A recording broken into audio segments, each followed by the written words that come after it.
Thanks again for joining me for just a few minutes in consideration of this marvelous story of Jesus in his hometown synagogue in Luke chapter 4, verses 14 through 21. That's the reading assigned for the third week in Epiphany, January 23rd. And I'm happy to spend just a couple of minutes with you talking about this details. You know, whenever you spend a little time with Luke's narration, it's always rewarded. The way he uses words so carefully, his nuances, his sentence structure, syntax, and especially the way he blocks out stories. And that's the case here. How does he do this? He does it with a repeated mention of the role of the Holy Spirit in the life of Jesus. You remember that in chapter 3, we have this wonderful story about John the Baptist out in the Jordan, and we have this incredible detail in which we see how he preaches and the response and the dialogue. And then as a kind of a reading back, or what we would call a backstory in chapter 3, 21 and 22, it reminds us that all the time this was going on, before John the Baptist was arrested, Jesus was out there with all the people who had gathered, himself being baptized. And what is said is important about that is that the Spirit fell upon him. Now, that is the beginning of the Spirit's role in the life of Jesus. Then the next one is in chapter 4, verse 1. And there Luke introduces another hinging device. And that's a very interesting verb that it means to return or go back. So what happens is Jesus is in the Jordan. Then he returns to Galilee. But the next thing that happens is that the Spirit, which descended upon him, now compels him out into the desert for this great trial scene with Satan, just as Adam was tempted in the Garden of Eden. Now that word is very rarely used, that led word, that's used extensively in Greek literature. But it can mean lots of different things depending on the context. Here, it has the force of being compelled, or more gently, guided.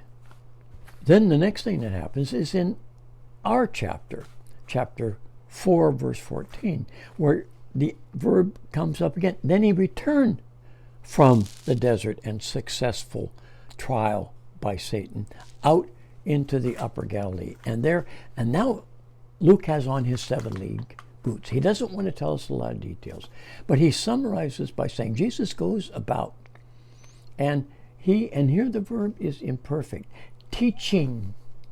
We call that an ongoing, okay, iterative imperfect. He's going about. So we have to kind of fill in. We have to imagine him going in and out of synagogues. And by the way, when we come to his actually entering into the synagogue in Nazareth, Luke adds this interesting phrase, and it's a little plant. It's a plant. He says, as was his custom. Rarely used word, but guess what? Used many times of what Paul does in Acts, going in and out of synagogues, trying to convince the synagogue sitters that this revelation that God now wants salvation to extend to the Gentiles is the word from the Lord. Very cleverly, we have 3 references of the Spirit guiding, being, in presence of, empowering, giving leadership to Jesus. And something very clever happens. When Jesus stands up to read from the scroll, he chooses the reading that begins, "The Spirit of the Lord is upon me." Now, isn't that clever?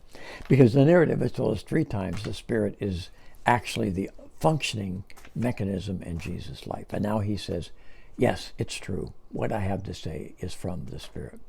Now, that sounds so much like prophets like Jeremiah. And the itineracy of Jesus, being led by the Spirit, to and fro, going, coming back, returning. It sounds like the kinds of things we have described in the narrations about Elijah and Elisha. And sure enough, those are the examples that Jesus gives. And then he drops the bomb. Now, he drops it after a very skillful Lucan core description that you could film. You can visualize it.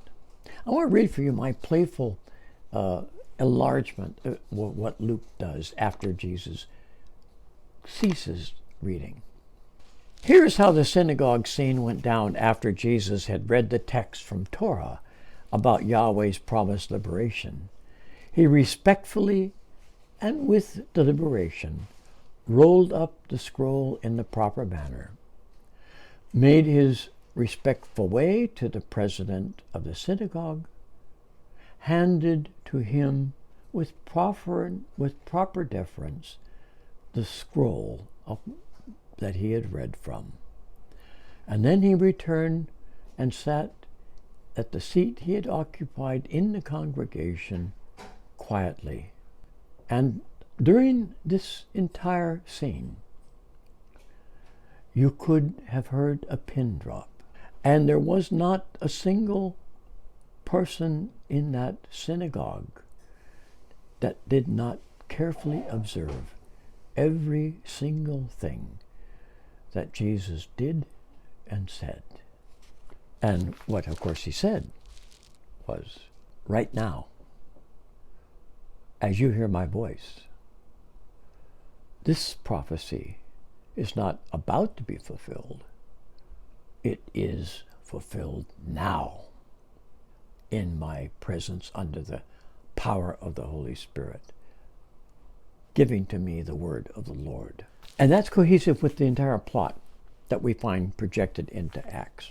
It's absolutely cohesive because this is exactly what will happen. It will not be fully disclosed until we get to the point where finally Paul is brought into the scene and Peter is forced to admit this is the revelation that Jesus pronounced at the first act that we have him accurately described.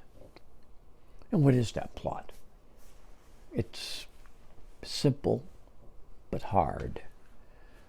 And that plot is that this final prophet, this prophet Jesus under the inspiration of the Holy Spirit, has proclaimed that all of these notices and promises of salvation we have been living by and live by today are now fulfilled in a way that many of you cannot accept. And that is that all peoples are to be saved and are being saved and shall be saved. That is a plot, that is a promise, that is a fulfillment that to this day many cannot accept.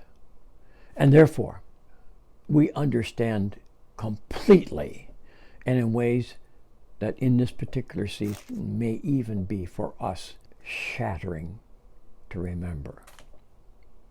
Having promised inclusion of all people in God's love and salvation, the response is to take out the prophet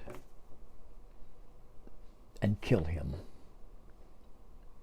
which his hometown synagogue sitters attempt to do.